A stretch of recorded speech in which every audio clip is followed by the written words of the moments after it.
They thought they could silence her, but they underestimated the strength rooted in her resolve.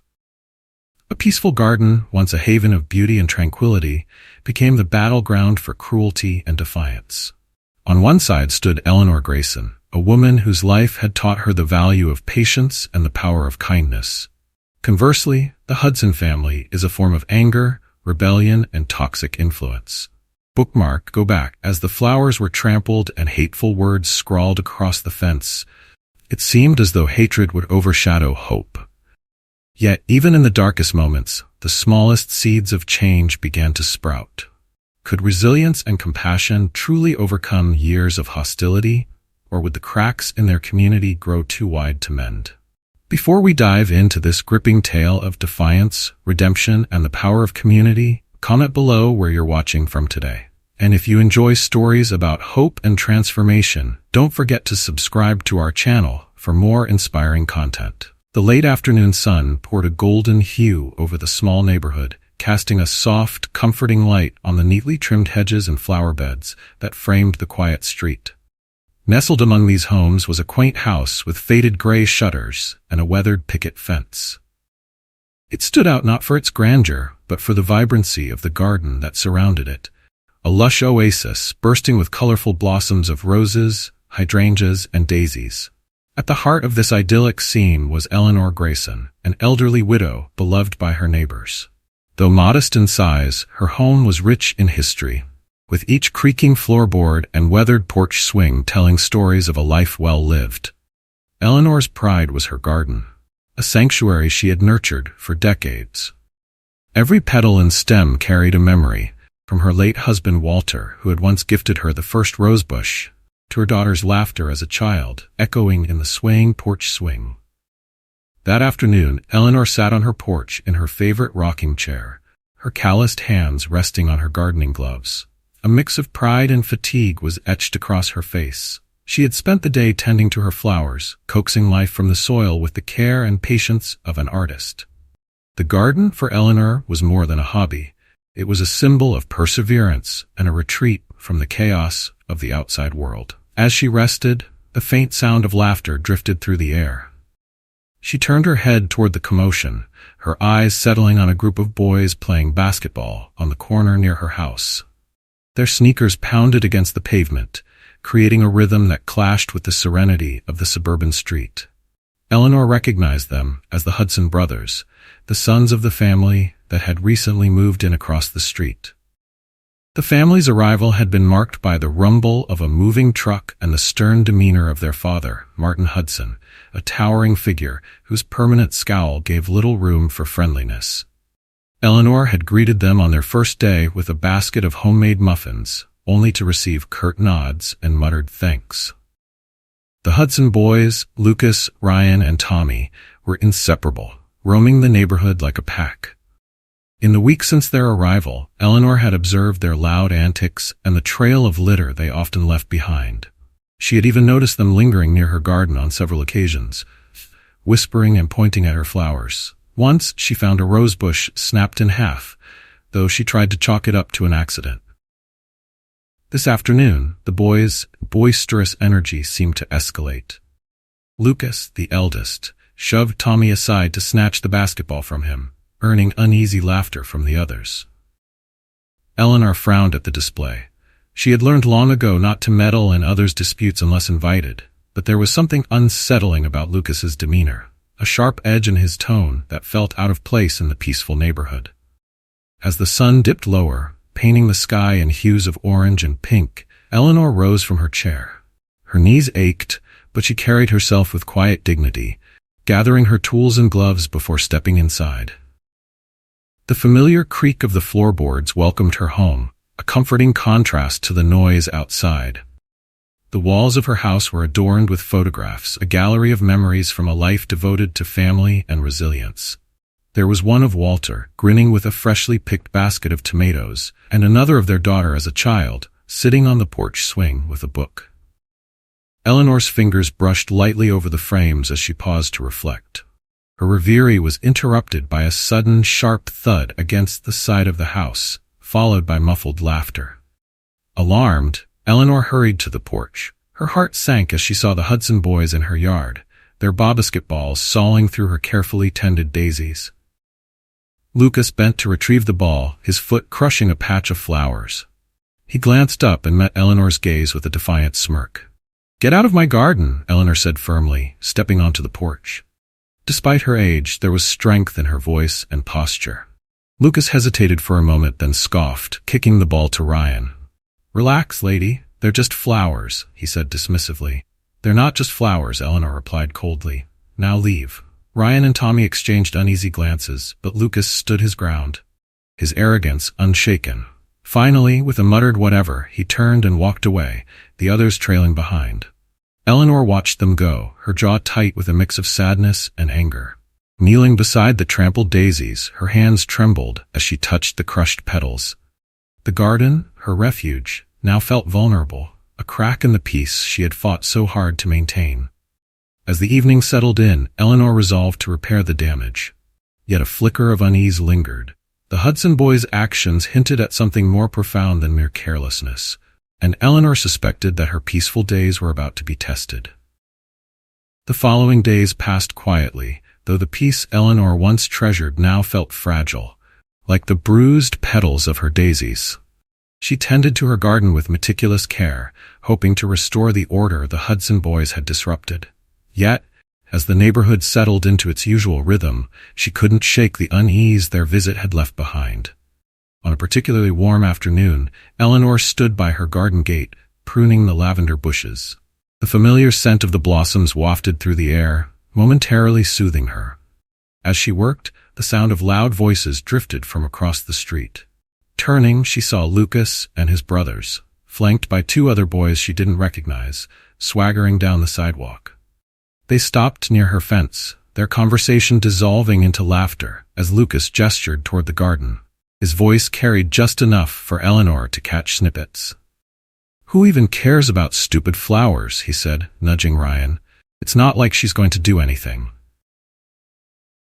Eleanor straightened, gripping her pruning shears tightly. She had hoped their previous encounter would dissuade them, but Lucas's mocking tone made it clear he had no intention of stopping. "Good afternoon, boys," Eleanor called out, her voice calm but edged with warning. "If you're just passing by, I suggest you keep moving." Lucas smirked, the same defiant glint in his eyes. "Relax, Mrs. Grayson. We're not hurting anything, just admiring the view." "Admire it from the sidewalk," Eleanor said firmly, meeting his gaze without flinching. For a moment, Lucas hesitated, but then he gave a mock salute. "Yes, ma'am," he said, his tone dripping with sarcasm. With a lazy wave, he turned and continued down the street, the other boys following, after a few lingering glances at the garden. Eleanor's shoulders sagged as they disappeared around the corner. She placed her shears on the garden bench, taking a deep breath to steady herself. She had dealt with her share of troublemakers over the years, but there was something different about Lucas. A mean streak that went beyond teenage mischief. That night, as Eleanor sat by her window with a cup of tea, the first signs of real trouble began to unfold. The sound of muffled laughter pulled her attention to the yard. Peering through the lace curtains, she spotted Lucas and his brothers sneaking along the fence. Lucas carried a stick, which he used to jab at the bushes, while Ryan trailed behind, carrying a flashlight that cast darting beams across the garden. Eleanor's stomach tightened as she watched Lucas snap a rose stem in half, the flower dropping to the ground. Before she could react, the boys bolted down the street, their laughter echoing in the night. The next morning, Eleanor surveyed the damage with a heavy heart. Several stems had been broken, and one of her rose bushes was nearly uprooted. She knelt by the garden bed, her hands trembling as she worked to salvage what she could. As she cleared away the broken stems, a shadow fell over her. Looking up, she saw a young girl standing by the gate. It was Emily Hudson, clutching a small potted plant. "Good morning," Eleanor said, rising slowly. "Can I help you?" Emily hesitated, shifting her weight from one foot to the other. I brought this for you," she said, holding out the pot. Inside was a single sprig of lavender, small but healthy. Eleanor's expression softened. "That's very thoughtful of you, dear. What's your name?" "Emily," the girl replied, her voice barely above a whisper. Eleanor took the pot, smiling gently. "Thank you, Emily. It's lovely." She paused, noting the nervous way Emily fidgeted with the hem of her sweater. "Would you like to help me plant it?" Emily's eyes widened in surprise, and after a brief hesitation she nodded. Eleanor fetched a small spade, guiding Emily to a patch of soil near the damaged roses. As they worked, Eleanor spoke in a soft, steady tone. "Gardening takes patience," she said, patting the soil around the lavender. "Every flower here has a story. They need care to grow strong, just like people." Emily glanced up, her brow furrowed. "Do you think people can grow strong even if no one takes care of them?" The question gave Eleanor pause. She set down her gloves, meeting Emily's gaze. "It's harder," she admitted, "but it's not impossible. Sometimes it just takes one person to make a difference." Before Eleanor could say more, a sharp voice shattered the calm. "Emily." Both Eleanor and Emily turned to see Martin Hudson striding across the street, his face red with anger. Behind him, Lucas and Ryan watched from the porch, smirking. "What are you doing over here?" Martin demanded, stopping just short of the garden gate. "I was just helping," Emily stammered, clutching the spade. "She was helping me plant a flower," Eleanor interjected, her tone calm but firm. Martin snorted. "Well, maybe you should stick to planting your own flowers and leave my kids alone." Eleanor's jaw tightened, but she held her ground. "Kindness isn't interference, Mr. Hudson," she said evenly. Martin ignored her, grabbing Emily by the arm. "Let's go," he barked. Emily cast an apologetic glance at Eleanor as she was dragged away. Lucas lingered for a moment, kicking a stone toward the garden before following his father. Eleanor stood in the quiet that followed, her eyes falling on the freshly planted lavender. Its small, delicate leaves swayed in the breeze, a fragile but defiant reminder of hope. Eleanor sat on her porch that evening, her hands wrapped around a mug of tea, staring out at her battered garden. The lavender Emily had planted swayed gently in the breeze, a small but poignant symbol of resilience amid the damage. The Hudson boys' behavior had crossed from mischief into something far more troubling, and Eleanor could feel the weight of their hostility pressing against her once peaceful sanctuary. The sound of laughter from the Hudson house drifted through the open window, sharp and taunting. It was a stark contrast to the quiet harmony Eleanor had worked so hard to cultivate. Her heart ached, not only for the destruction of her garden, but also for the hostility that had taken root in her neighborhood. The next morning, Eleanor woke early. The soft light of dawn filtered through the lace curtains, casting a gentle glow across the hardwood floor. She moved through her morning routine with a sense of determination, her resolve hardening with every step. After breakfast, she donned her gardening gloves and stepped outside, prepared to mend the damage. She knelt by the crushed daisies, carefully trimming away the broken stems. The work was slow and meticulous, but it gave her a sense of purpose, a way to fight back against the chaos that had invaded her life. As she worked, she became so engrossed in her task that she didn't notice the figure approaching until she heard a soft cough. Looking up, Eleanor saw Emily standing just beyond the garden gate, clutching the hem of her sweater. "Good morning, Emily," Eleanor said, setting down her tools. "Good morning," Emily replied, her voice hesitant. She glanced nervously over her shoulder before stepping closer. "Did you come to check on the lavender?" Eleanor asked, smiling gently. Emily nodded, her expression troubled. "I'm sorry about what my brothers did," she said, her voice barely audible. "They're not bad people. They're just—" She trailed off, her words lost in the weight of her thoughts. Eleanor wiped her hands on her apron and stood. "Sometimes people act out because they don't know how to deal with what's inside them," she said. "That doesn't excuse their behavior, but it might help you understand it." Emily looked down, kicking at a loose stone. "Dad says it's okay to be tough, that being soft is weak. Lucas listens to him, but I don't think it's right." Eleanor's heart ached for the girl. Emily was caught between the toxicity of her father's beliefs and her own budding sense of morality. "It takes strength to be kind," Eleanor said, "and courage to stand up for what's right, even when it's hard." Before Emily could respond, the sound of raised voices carried across the street. Eleanor looked up to see Martin Hudson standing on his porch, his arms crossed as he barked orders at Lucas and Ryan. The boys were tossing a basketball between them, their movements lazy but punctuated by occasional sneers in Eleanor's direction. "Emily," Martin called sharply, his tone brooking no argument. "Get back here." Emily flinched, glancing at Eleanor with an apologetic look. "I have to go," she said softly. Eleanor placed a reassuring hand on her shoulder. "Remember what I said," she whispered. Emily nodded before hurrying back across the street. Martin watched her approach, his expression hard as stone. He said something to her in a low voice, and Emily shrank into herself, her shoulders hunching as she disappeared inside the house. Eleanor turned back to her garden, her jaw tight with frustration. She had faced hostility before, many times in her life, but this felt different.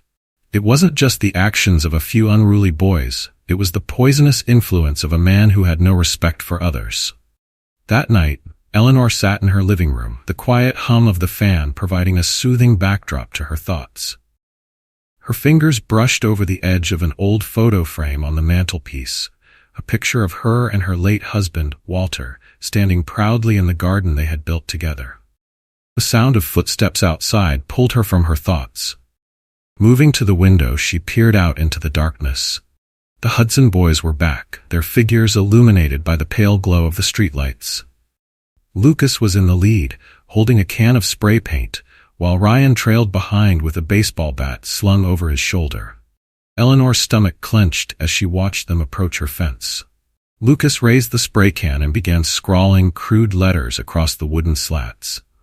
Ryan swung the bat at the edge of the garden, the sound of snapping stems echoing in the stillness of the night. Eleanor stepped back from the window, her heart pounding. Anger flared within her, sharp and unrelenting. She grabbed her phone and dialed the local police station, her voice steady despite the turmoil in her chest. "This is Eleanor Grayson at 224 Birch Street," she said firmly. "I have trespassers on my property causing damage. Please send an officer immediately." The operator assured her that assistance was on the way, but Eleanor knew from experience how slow the response could be. Setting the phone down, she took a deep breath and moved to the front door. As she stepped onto the porch, the sound of the door startled the boys. Lucas turned, the spray can still in his hand, a smirk playing on his lips. "Evening, Mrs. Grayson," he drawled. "Nice night, isn't it?" "That's enough," Eleanor said, her voice firm and unwavering. "Get off my property." Lucas's smirk widened. "Or what?" "You gonna call the cops?" he laughed, tossing the can in the air and catching it. "By the time they get here, we'll be gone." The sound of sirens in the distance cut through the night, and Lucas's expression faltered. "Let's go," he muttered, signaling to the others. As the boys scattered into the shadows, Eleanor stood her ground, her hands trembling but her resolve unbroken. She watched them disappear into the night, knowing this battle was far from over. The following morning, Eleanor walked out to her garden, the damage from the night before staring back at her like open wounds. The words "Old Witch" had been scrawled across her fence in crude, jagged letters, the white paint glaring against the aged wood. Her once proud roses lay battered, their blooms scattered across the soil like fallen soldiers. For a moment, Eleanor stood motionless, her chest tight with a mix of sorrow and anger. She knelt slowly, her hands trembling as she gathered the broken petals. These flowers had been her sanctuary, her connection to the past, and now they were a canvas for someone else's cruelty. The sound of a hesitant voice pulled her from her thoughts. "Mrs. Grayson?" She looked up to see Emily standing near the gate, her face pale and anxious. She was holding a small pot of marigolds, their bright orange blooms a stark contrast to the chaos around them. Eleanor managed a faint smile. "Good morning, Emily." Emily stepped closer, her gaze darting nervously toward her house. I'm so sorry about this," she stammered, her voice thick with guilt. "I tried to stop them, but..." She trailed off, biting her lip. Eleanor rose to her feet, brushing the dirt from her gloves. "It's not your fault, dear," she said gently, "but thank you for bringing these. They're beautiful." Emily nodded, her grip tightening on the pot. "Can I help you plant them?" Eleanor hesitated, glancing toward the Hudson house. The blinds in one of the front windows twitched slightly, a telltale sign that someone was watching. Still, she nodded. "I'd like that very much." They chose a spot near the edge of the garden where the marigolds would receive plenty of sunlight. Eleanor handed Emily a small spade, guiding her through the process of digging a proper hole. As they worked, Eleanor spoke softly. "These flowers are strong," she said, patting the soil around the marigolds. "They thrive in tough conditions. a good reminder that beauty can endure even in hardship. Emily paused, her fingers brushing the soil. Do you think people can be like that?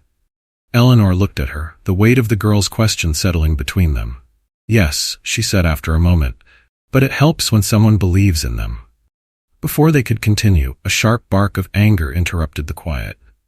Emily. They both flinched, turning to see Martin Hudson striding across the street. His face was red, his jaw tight with fury. Behind him, Lucas and Ryan lingered on the porch, their smirks adding to the tension.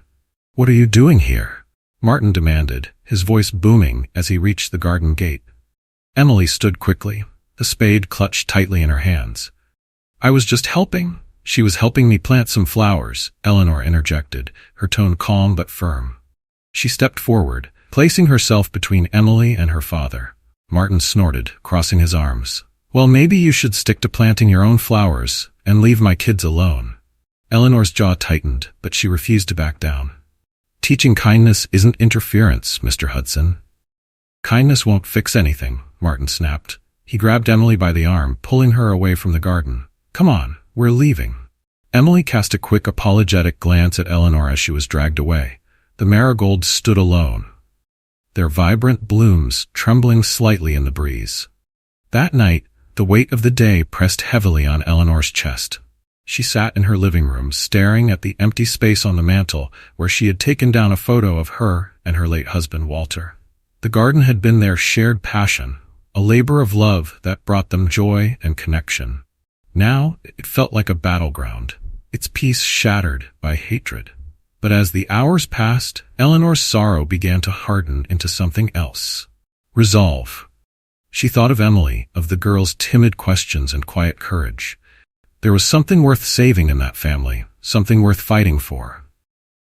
The next morning, Eleanor rose early, determined to act. She spent hours cleaning up the garden, repairing the damage as best as she could. She pruned the broken branches, replanted the marigolds, and swept away the shattered remnants of the night before. Her movements were slow but deliberate, each one a quiet declaration of defiance. By midday, she decided it was time to reach out to her neighbors. The Hudson boys' behavior wasn't just her problem. It was a symptom of a larger issue, one that threatened the peace of the entire community. Eleanor started with Mrs. Crane, her neighbor, 2 doors down. The elderly woman had always been a kind but reserved presence, content to observe the neighborhood from her window. When Eleanor knocked, Mrs. Crane greeted her with a worried frown. Eleanor, she said, her voice trembling slightly. I saw what they did to your garden. It's awful, truly awful. It is, Eleanor agreed, her tone firm. But it's not just my garden, Mrs. Crane. This is about our neighborhood. If we let this go unchecked, what's next? Mrs. Crane hesitated, her gaze dropping to the floor. I don't want any trouble, she murmured. Eleanor placed a reassuring hand on her arm. The trouble has already found us. Ignoring it won't make it go away. Reluctantly, Mrs. Crane nodded, and Eleanor moved on to the next house. She spent the rest of the day speaking with her neighbors, sharing her story and urging them to stand together. Some were hesitant, their fear of confrontation holding them back, but others were more supportive, their anger at the Hudson boys' behavior spurring them into action. By evening, Eleanor had gathered a small but determined group. They agreed to meet at her house to discuss their next steps, a collective resolve beginning to take shape. As Eleanor prepared for bed that night, she looked out at her garden, the marigolds standing defiantly amid the damage. The battle wasn't over, but for the first time, she felt like she wasn't fighting alone. The next evening, Eleanor's living room hummed with quiet conversation as her small group of neighbors gathered for their first meeting. The atmosphere was cautious but resolute, with the weight of recent events drawing them closer. Seated beside Eleanor was Mrs. Crane, her hands folded nervously in her lap. Across from her sat the Hernandez family, who lived 2 houses over, and the young couple, Aaron and Lila, who had recently moved to the neighborhood. They were all here for the same reason. The Hudson family's behavior had become impossible to ignore. Eleanor stood at the center of the group, her presence commanding but warm. Thank you all for coming, she began, her voice steady despite the knot of tension in her chest. This isn't just about my garden. It's about our neighborhood. The Hudson boys believe they can act with impunity, and it's up to us to show them otherwise. Aaron, a tall man with an air of quiet confidence, nodded. They've been cutting through our yard, throwing trash in the bushes. I didn't think much of it at first, but now it's clear they're getting bolder. And it's not just their kids, Lila added, her expression troubled. Martin Hudson isn't doing anything to stop them. If anything, he seems to encourage it. Mrs. Crane sighed, her hands trembling slightly. I've lived here for 20 years, and I've never seen anything like this. But what can we do?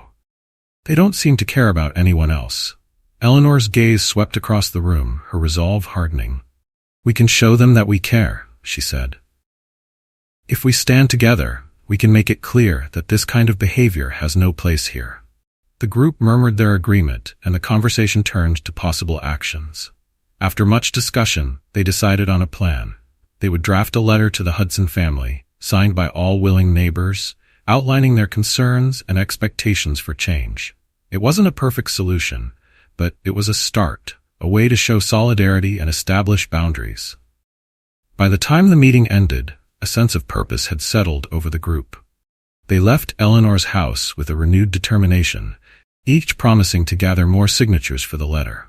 The next morning, Eleanor woke early to finalize the draft. She worked methodically, choosing her words carefully, to balance firmness with civility. The letter outlined the community's grievances, from the vandalism of her garden to the harassment of other neighbors, and demanded accountability from the Hudson family. Later that day, Eleanor and Mrs. Crane began knocking on doors.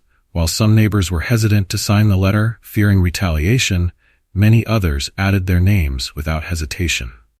By evening, they had gathered a respectable list of signatures. The following morning, Eleanor approached the Hudson house with Mrs. Crane by her side. Martin Hudson stood on the porch, his broad frame imposing as he watched them approach. Lucas and Ryan loitered nearby, their expressions a mix of defiance and curiosity. Eleanor held her head high as she stopped at the bottom of the steps. "Good morning, Mr. Hudson," she said evenly. Martin crossed his arms, his scowl deepening. "What do you want?" Eleanor handed him the letter, her hands steady despite the tension crackling in the air. "This is from the neighborhood," she said. "We're asking you to address your son's behavior and take responsibility for the damage they've caused." Martin glanced at the letter but didn't take it. Instead, he snorted, his expression twisting into a sneer. "You think you can tell me how to raise my kids?" he said, his voice dripping with disdain. "Who do you think you are?" "I think I'm someone who deserves respect," Eleanor replied firmly. "And I think this neighborhood deserves better than what your family has been giving it." Martin's face darkened, his fists clenching at his sides. "You've got a lot of nerve coming here with this nonsense," he growled. Before Eleanor could respond, a small voice broke through the tension. "Dad?"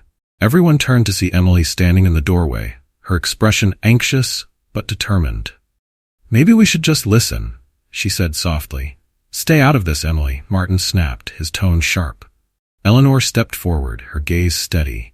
"She lives here too, Mr. Hudson. She has every right to speak." Martin glared at Eleanor, but before he could retort, Lucas unexpectedly spoke up. "She's right." The group fell silent, stunned by the admission. Lucas stepped out from behind his father, his usual arrogance replaced by unease. "We've been acting like jerks," he said, his voice low. "I didn't think about how much we were hurting you, or anyone else." Eleanor studied him carefully, searching his face for any sign of insincerity. Finally, she nodded. "Acknowledging the harm is the first step," she said. "The next is making amends." Lucas nodded, his gaze dropping to the ground. "I'll fix it," he said quietly. "Whatever it takes." Martin looked as though he wanted to argue, but the weight of the moment kept him silent. Emily stepped forward, placing a supportive hand on her brother's arm. Eleanor turned to the neighbors who had gathered nearby, their expressions a mix of surprise and cautious optimism. The tension that had hung over the neighborhood for weeks seemed to ease, if only slightly. As the crowd began to disperse, Eleanor lingered near her garden. Lucas's words had been a start, but she knew there was still much work to be done. She glanced at the marigolds, their bright blooms standing tall against the soil, and felt a flicker of hope. The days following Lucas's apology brought a tentative calm to the neighborhood. The Hudson boys no longer roamed the streets with their usual bravado, and the sound of their late-night antics was replaced by an uneasy quiet. Yet Eleanor knew this truce was fragile. Change, she had learned, often came in small, halting steps. One morning, Eleanor found Lucas standing at her garden gate. His hands were shoved into his pockets, and his shoulders were hunched as though he carried the weight of the world. He looked up as she approached, his expression uncertain. "Mrs. Grayson," he began, his voice quieter than she'd ever heard it. I wanted to say I'm sorry again. For everything." Eleanor studied him for a moment, noting the tension in his posture. This was not the same boy who had laughed at her from the street or sneered as he crushed her flowers. He looked different. Remorseful, even vulnerable. "I appreciate that, Lucas," Eleanor said finally, her tone measured. "But words are only the beginning. What matters is what you do next." Lucas nodded, his gaze dropping to the ground. "That's why I brought this," he said, pulling a small pot from behind his back. Inside was a marigold, its vibrant orange blooms standing tall against the soil. Eleanor's chest tightened at the gesture. She took the pot from him, her fingers brushing the cool ceramic. "Marigolds are strong flowers," she said thoughtfully. "They thrive in tough conditions." Lucas offered a small, sheepish smile. "I just thought they looked nice," he said, a hint of his usual bravado slipping back into his tone. Eleanor chuckled softly and motioned for him to follow her into the garden. Together, they found a spot near the fence where the soil was loose and ready. Eleanor handed Lucas a spade, guiding him as he dug the hole. As they worked, Eleanor spoke gently. "What made you change your mind?" Lucas paused, his hands stilling on the spade. "Emily," he admitted after a moment, "she wouldn't stop talking about you. About how strong you are, how you didn't give up even when—" He trailed off, his voice tinged with guilt. "Even when I was awful." Eleanor smiled softly, her heart warming at the thought of Emily's quiet determination. "She's a good girl," she said. "She sees the world more clearly than most." "Yeah," Lucas said, his voice barely above a whisper. "She's braver than I am. I didn't know how to stop. And Dad, he makes it hard." Eleanor placed a reassuring hand on his shoulder. "Change is never easy, Lucas," she said. "But it starts with small steps, like planting a marigold." They finished the planting in silence, the marigold standing bright and defiant against the soil. Lucas brushed his hands on his jeans and glanced at Eleanor. "Thank you," he said, his voice earnest, "for giving me a chance to make things right." "It's never too late to start," Eleanor replied warmly. Later that day, as Eleanor sat on her porch, she spotted Emily crossing the street.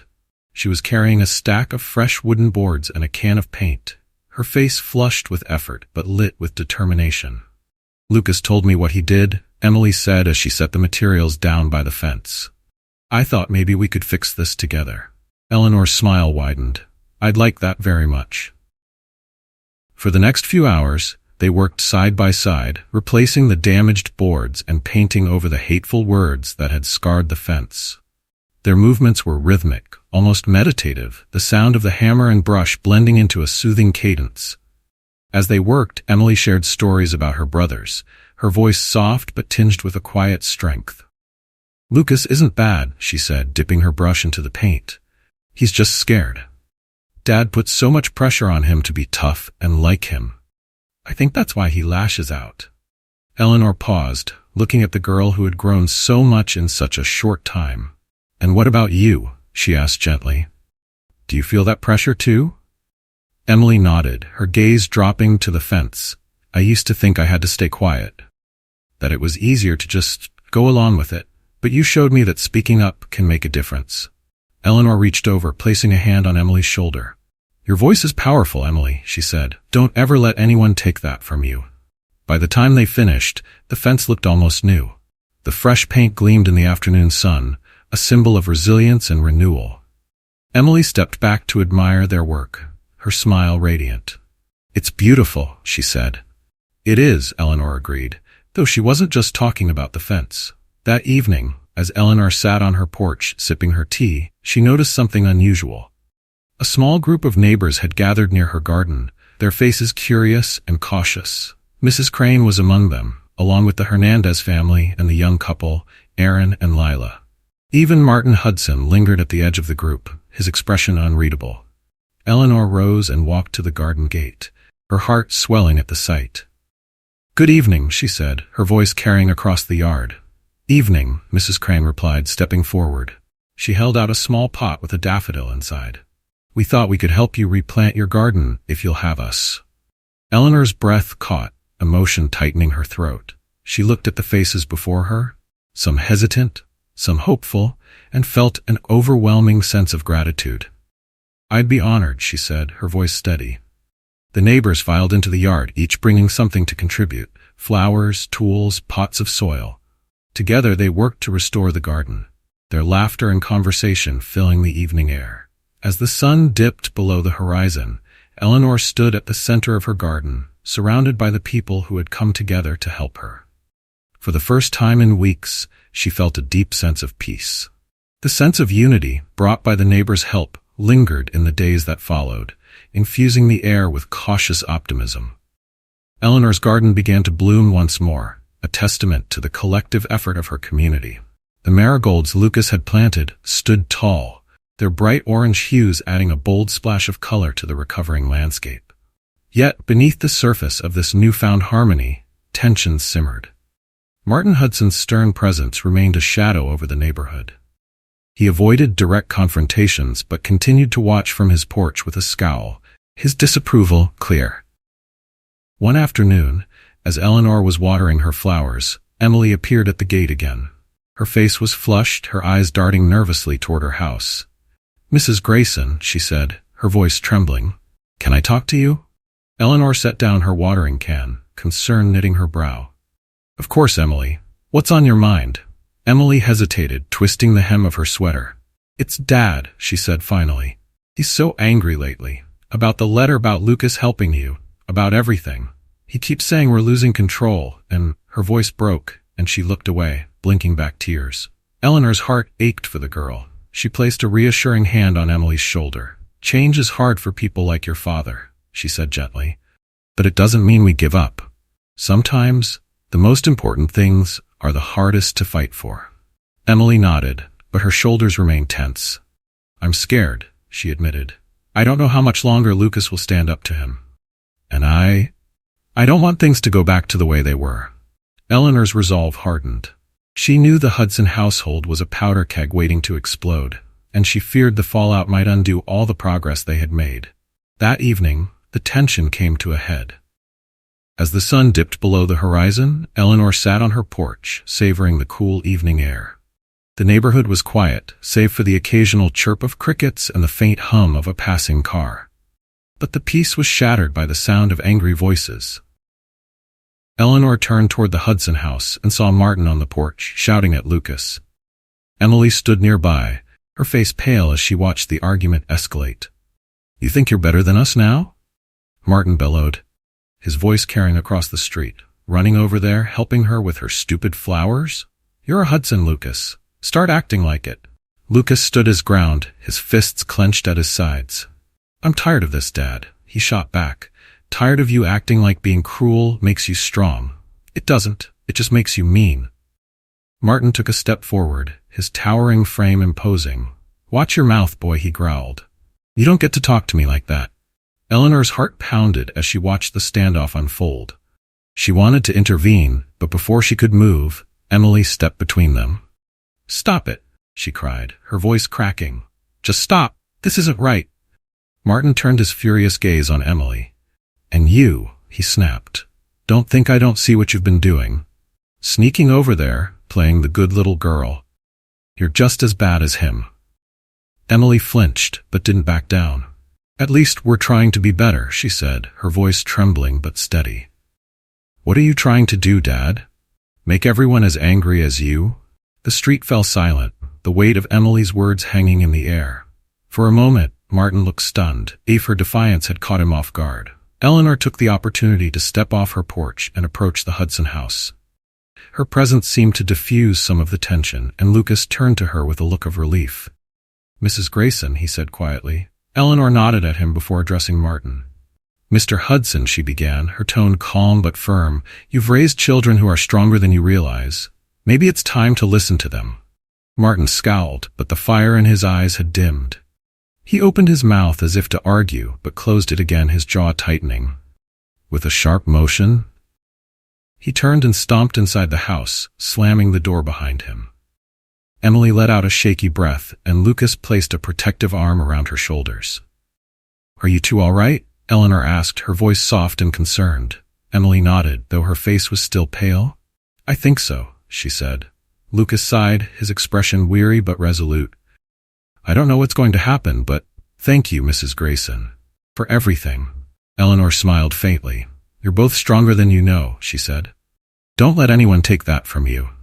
As Lucas and Emily retreated into their house, Eleanor returned to her porch, her heart heavy with both worry and hope. The cracks in the Hudson family were deep, but perhaps they were the first signs of something breaking open, a chance for light to shine through. The next morning, Eleanor found a new addition to her garden. Planted near the marigolds was a small patch of daisies, their delicate white petals glistening with morning dew. A handwritten note was tucked among the flowers. "Thank you for believing in us."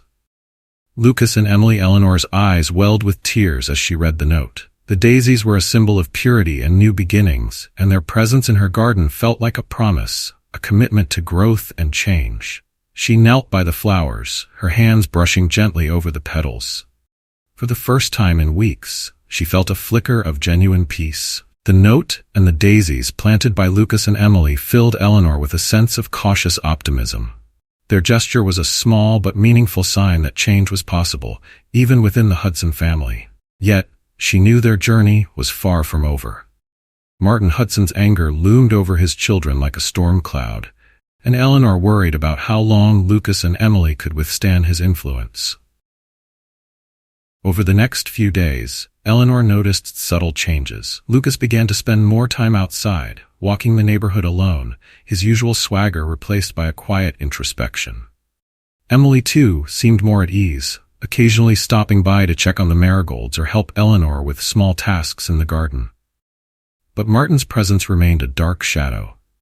One afternoon, as Eleanor knelt to tend to her newly planted daisies, she heard the heavy tread of boots approaching. Looking up, she saw Martin standing at the garden gate. His face was unreadable, though his posture radiated tension. "Mrs. Grayson," he said gruffly, his voice lacking its usual edge. Eleanor rose slowly, brushing the dirt from her hands. "Mr. Hudson," she replied evenly. Martin hesitated, his gaze shifting to the garden. The vibrant blooms seemed to hold his attention, their colors vivid against the rich soil. "The kids," he began, his tone awkward. "They told me about the note, about what they've been doing here." Eleanor studied him carefully, noting the way his hands fidgeted at his sides. "They've been very helpful," she said. "I'm proud of them." Martin's jaw tightened, and he looked away. "I didn't know about the flowers," he admitted, his voice quieter now. "They did that on their own." Eleanor nodded. "They're trying to grow into better people," she said gently. "That's not easy for anyone, let alone children, under so much pressure." At her words, Martin's shoulders stiffened. "You don't know what it's like," he said, his voice defensive. "Raising kids, keeping them in line. The world isn't as simple as your garden, Mrs. Grayson." Eleanor's expression softened. "You're right," she said. "The world can be harsh and unforgiving, but we choose how we face it. Lucas and Emily are choosing kindness and growth. Maybe you should give them a chance." Martin's gaze returned to the garden, his expression conflicted. For a moment, it seemed as though he might say something more, but instead, he turned and walked away without another word. As Eleanor watched him retreat, she felt a pang of sadness. Martin's anger was deeply rooted, like weeds choking out the life around him. She could only hope that Lucas and Emily's determination would be enough to break through. That evening, Emily came by with news that sent Eleanor's heart sinking. "Dad's not happy," Emily said, her voice barely above a whisper. She was perched on the edge of Eleanor's porch swing, her hands clasped tightly in her lap. "He thinks we're embarrassing him. He told Lucas to stay away from the garden." Eleanor frowned. "And Lucas, what did he say?" Emily glanced toward the Hudson house, her expression troubled. "He said no. But Dad? He doesn't take no very well." Eleanor reached out, placing a reassuring hand on Emily's shoulder. "Your brother is stronger than he realizes," she said, "and so are you. Sometimes standing up for what's right means facing things that scare us." Emily nodded, though her worry was evident. "I just don't want things to get worse," she said softly. The next morning, Eleanor woke to find her garden untouched, the peace of the previous days holding steady. As she sipped her tea on the porch, Lucas approached with a hesitant smile and a small pot of daisies. "I heard what Dad said," he began, setting the pot down near the gate. "I'm not going to stop helping. He doesn't own me." Eleanor's heart swelled with pride. "You're making the right choice, Lucas," she said.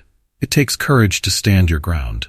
Lucas nodded, though the shadows under his eyes betrayed his exhaustion. "It's not easy," he admitted, "but Emily's right. We can't let him keep us from being better." As the morning passed, Lucas stayed to help Eleanor in the garden, his movements slower but more deliberate than before.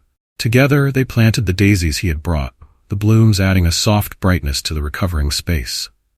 When Lucas left, Eleanor felt a renewed sense of hope. The Hudson children were fighting to break free from their father's toxic influence, and their small acts of defiance were proof that change, though slow, was possible. But that night, the fragile peace was shattered. Eleanor awoke to the sound of shouting from across the street. She rushed to her window, her heart sinking as she saw Martin standing on his porch, his face red with fury. Lucas stood a few feet away, his fists clenched at his sides. "You think you can just do whatever you want?" Martin bellowed. "You think you don't have to listen to me?" "I'm not doing this anymore, Dad." Lucas shouted back. "You're wrong, and you've always been wrong." Eleanor's chest tightened as she watched the confrontation. Emily appeared in the doorway, her face pale and stricken. "Stop it, both of you," she cried, her voice cracking. Before Eleanor could react, Martin turned and stormed inside, slamming the door behind him. Lucas stood frozen for a moment, before Emily rushed to his side, pulling him into a hug. Eleanor stepped out onto her porch, her heart heavy. The full truth of the Hudson family's struggles was laid bare, their fractures deeper than she had imagined. But even in the midst of the chaos, Eleanor saw something remarkable. Lucas and Emily standing together, their bond unbroken despite their father's anger. It was a small but powerful reminder that resilience could flourish even in the harshest of conditions. As she returned to her porch, Eleanor resolved to keep fighting for her garden and for the Hudson children. They weren't alone in their struggle, and she would do everything in her power to help them find their way. The confrontation between Lucas and Martin rippled through the neighborhood, the echoes of their shouting lingering in the air even after the night had settled into uneasy silence. Eleanor spent the next morning tending to her garden as usual, her hands steady despite the turmoil in her heart. The daisies Lucas had planted swayed gently in the breeze, their fragile stems standing as a testament to resilience. As Eleanor pruned the lavender, a shadow fell across the garden. She looked up to see Emily standing at the gate, her expression troubled. "Mrs. Grayson," Emily began, her voice subdued, "I wanted to thank you for everything you've done. For me, for Lucas, for believing in us." Eleanor smiled warmly. "You and your brother have done the hard part, Emily. You've stood up for what's right, even when it wasn't easy." Emily nodded, though her gaze remained distant. "Dad's been quiet since last night. I think he's angry, but he's not saying anything." She hesitated, biting her lip. "Lucas thinks it's a good sign, but I don't know. It feels like something's about to happen." Eleanor stepped closer, placing a reassuring hand on Emily's shoulder. "Change is difficult," she said gently. "It doesn't happen all at once, but you and Lucas have already planted the seeds. Give it time." Emily's eyes brightened slightly, and she offered a small, hopeful smile. "Maybe you're right." That afternoon, Eleanor decided to take her concerns to the rest of the neighborhood. The Hudson family's struggles were not just their own. They reflected a broader challenge for the community, which was to address the roots of hostility and create a space for understanding and growth. Eleanor began by knocking on doors and speaking with her neighbors one by one. She shared her observations about Lucas and Emily's efforts to change, urging them to support the Hudson children rather than letting their father's anger define the family. To Eleanor's relief, many neighbors responded positively. Mrs. Crane, who had always been cautious about getting involved, agreed to bake cookies for Emily and Lucas as a gesture of encouragement. The Hernandez family offered to host a neighborhood gathering, hoping to foster a sense of unity and belonging. By the end of the day, Eleanor felt a renewed sense of purpose. The neighborhood was beginning to rally, their collective effort creating a foundation for change that felt both genuine and lasting. But not everyone was ready to embrace this shift. The next morning, Eleanor was startled by the sound of heavy knocking on her door. When she opened it, she found Martin Hudson standing on her porch, his face unreadable. "Mrs. Grayson," he said, his voice gruff but lacking its usual edge, "we need to talk." Eleanor stepped aside, motioning for him to come in. She led him to the living room, where they sat facing each other in an atmosphere thick with unspoken tension. "I've been hearing things," Martin began, his gaze fixed on the floor. "About you, about the neighbors, about how you've been helping my kids." Eleanor folded her hands in her lap, her expression calm but firm. "Lucas and Emily came to me because they needed support," she said. "I gave it to them because they deserve better than anger and fear." Martin flinched slightly, though he quickly masked it with a scowl. "They're my kids," he said, his tone defensive. "It's my job to teach them how to survive in the real world." Eleanor leaned forward, her voice steady but pointed. "And what kind of world are you preparing them for, Mr. Hudson? One where cruelty is mistaken for strength, where fear replaces love?" Martin's jaw tightened, and for a moment, Eleanor thought he might lash out. But instead, he slumped back in his chair, his expression weary. "I didn't mean for it to get this bad," he admitted quietly. I didn't know how else to do it. After their mother left, it was all on me. I had to be tough for them. I thought that's what they needed." Eleanor's heart softened at his admission. "They don't need you to be tough, Martin," she said gently. "They need you to be present, to listen, to show them that love doesn't have to come with conditions." Martin looked away, his hands clenching and unclenching on his knees. "I don't know if I can change," he said finally. "Change doesn't happen overnight," Eleanor replied. "But every step counts. The question is, are you willing to take the first one?" For a long moment, Martin said nothing. Then, slowly, he nodded. "I'll try," he said, his voice barely above a whisper. Eleanor smiled, a flicker of hope stirring in her chest. That's all anyone can ask for. As Martin left, Eleanor watched him walk back to his house, his shoulders hunched but his steps deliberate. She knew the road ahead would be long and difficult, but his willingness to try was a small victory in itself. That evening, the neighborhood gathering at the Hernandez house brought a sense of warmth and connection that had been missing for weeks. Families mingled, shared stories, and offered small acts of kindness to one another. Eleanor watched as Lucas and Emily interacted with the other children, their laughter genuine and unguarded. Even Martin made an appearance, standing at the edge of the crowd with a hesitant but thoughtful expression. As the sun set and the gathering wound down, Eleanor returned to her porch, her heart full. The garden, now nearly restored, stood as a symbol of resilience and renewal, a reminder that growth was always possible, even in the face of hardship. The scars on the fence and the garden beds would remain, but they no longer felt like wounds. Instead, they were a testament to the strength it took to overcome, to rebuild, and to create something better. The morning after the neighborhood gathering, Eleanor stepped out onto her porch, the cool air carrying with it a sense of renewal. The garden before her was nearly whole again, vibrant blooms swaying gently in the breeze. The marigolds, lavender, and daisies seemed to stand as sentinels of resilience, their colors a testament to the strength of community and determination. As Eleanor sipped her tea, she noticed Lucas and Emily walking toward her, their expressions lighter than she had ever seen. Lucas carried a small potted plant while Emily held a trowel in her hand. "Good morning, Mrs. Grayson," Lucas called, his voice steady but warm. "Good morning," Eleanor replied, setting her cup down as she rose to greet them. "To what do I owe this visit?" "Bookmark, go back. We wanted to add something to your garden," Emily said, holding up the trowel with a grin. "To thank you for everything." Lucas held out the potted plant, a small sunflower, its golden petals glowing in the morning light. "We thought this would be a good fit," he said sheepishly. Eleanor's heart swelled at the gesture. "It's perfect," she said softly. "Let's plant it together."